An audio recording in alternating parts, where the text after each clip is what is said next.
ვარ დაჩკუმბერიძე 9 წლის და ვარ ფეხბურთელი. კოლოშანიძე 9 წლის თამაშობ ფეხბურთს. კოლოს გაბიჩიძე ვარ 10 წლის თამაშობ 4 წლიდან ფეხბურთს. როცა ვარჯიშები არ მაქვს, თავისუფალი დრო მაქვს, ჩავდივარ გარეთ, კენწლი, კარში ურტყავ, კედელზე პასებს ვაკეთებ.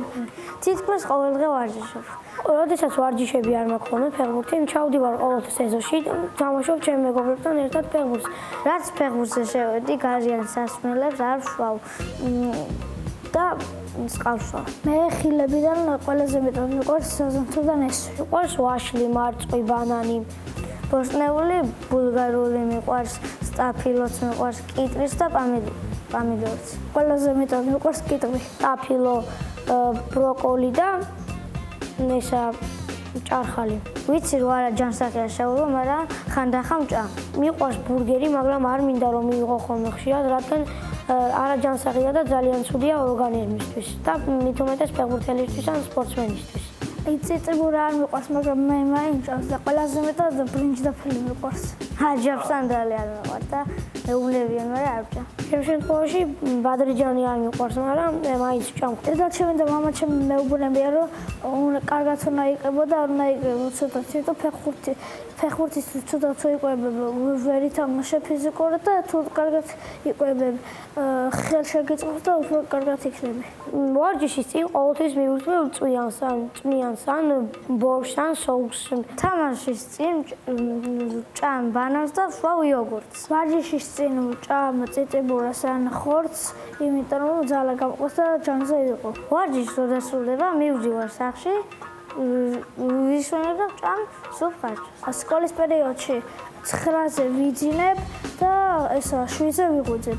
ვიძინებ 10 საათზე და ვიღვიძებ სკოლის დღეებში 9 საათზე. რაც დავიბადე 9 საათზე ვიძინებ, რადგან კარგია ორგანიზმისთვის და კარგი ფეხბურთელობისთვის. ბანანი მწვანეში. ვარჯიშის მერე რო შეჭამო, ენერგიებს აღიდგინებს და დავდე მწვანეში. ბულგარულს დავდებ მწვანეზე. ბულგარულები, იმიტომ დავდებ მწვანეზე, რომ სასარგებლოა. და შენ შეადგინეს ხოლმე ბულგარულს? მწვანეს არა, წიწილს კი. ავოკადოს დავდებ მწვანეში. ავოკადო არის ძალიან სასარგებლო ხილი. მე პირადად არ მიყვარს ეგრეთ ძალიან გემოთი არ გამოირჩევა, მაგრამ მაინც ვჭამ რომ სასარგებლოა. სტაფილო მწვანეში. სტაფილო არის ჯანსაღი, გეხმარება გაზრდაში და არის ძალიან კარგი. თევზს დავდებ მწვანეში. გიუმჯობესებს მხედველობას და ეს ფეხბურთელებს და სპორტსმენებს ძალიან ჭირდებათ. წისთხილს დავდებ მწვანეზე. მიწისთხილი, იმიტომ დავდებ მწვანეზე, რომ სასარგებლოა.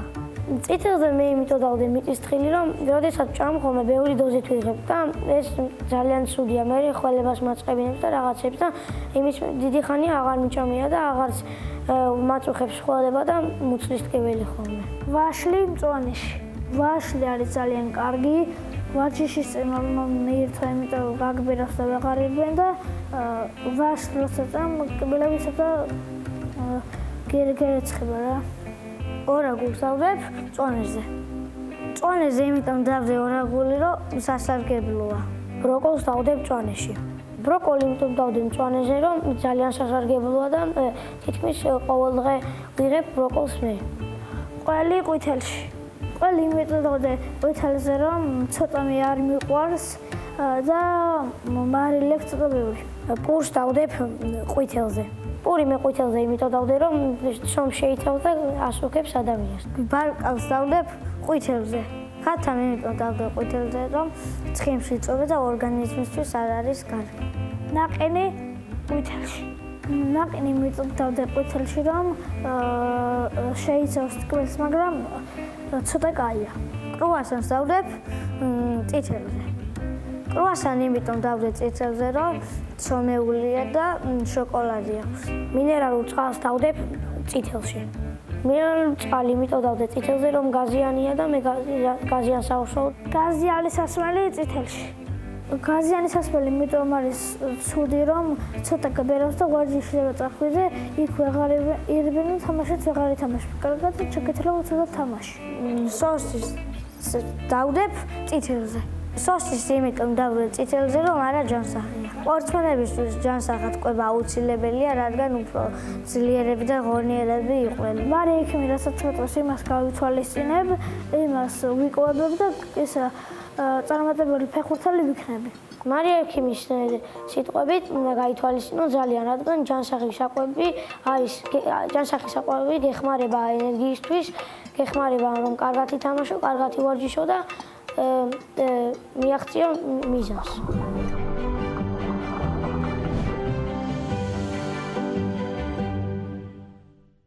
აუცილებლად უნდა მივმართო საგანგებოდ დაჩის ნიკოლოს და ნიკოლოს. მე მათ პირადად არ ვიცნობ და სიმართლე გითხრათ ამ ისტორიით გავიცან. ისტორიით, სადაც მე ვფიქრობ ძალიან ბევრი რამ უნდა ვისწავლოთ უფროსებმა. უპირველეს ყოვლისა უნდა ვისწავლოთ ის როგორია მათი დამოკიდებულება საკუთარი ცხოვრების მიმართ. და თუ აი ამას გავიაზრებთ გრძელვადიან პერსპექტივაში, იქ სადაც ამ არაჩვეულებრივ ვაჟკაცებს საკუთარი თავი წარმატებულ ფეხბურთელებად და სპორტსმენებად წარმოუდგენიათ, მაშინ სრულიად გასაგები იქნება, რატომ აქვთ ასეთი დამოკიდებულება. უფროსებისათვის კიდევ ერთხელ მინდა ვთქვა, მოდით დავაკვირდეთ, რას ამბობენ ჩვენი შვილები. ჩვენ შვილებს გაცნობიერებული აქვთ რა უნდათ საბოლოო ჯამში მიიღონ ცხოვრებაში. სად უნდათ მივიდნენ იმ გრძელი გზის გავლის მერე, რომელიც მაგალითად ფეხბურთელობას უკავშირდება. და რამდენად ძვირფასია ეს მიზანი მათთვის, რომ დაჩიც, ნიკოლოზიც და ნიკოლოზიც სწორედ ამ ამოცანის შესაბამისად უყურებენ თავიანთ დღევანდელობას. მათზეა დამოკიდებული ერთი მხრივ არჩევანი, ეს ძალიან კარგად ესმის და ამ არჩევანს გაცნობიერებულად აკეთებენ. და ამავე დროს ისიც ძალიან კარგად აქვთ გააზრებული, რომ მათი ცხოვრების წესი დღეს თქვენ წარმოიდგინეთ ძილის რეჟიმიც კი ბევრად განსაზღვრავს იმას, როგორი შედეგები ექნებათ მათ როგორც სპორტსმენებს. მნიშვნელოვანია მათი დამოკიდებულება პროდუქტების მიმართ.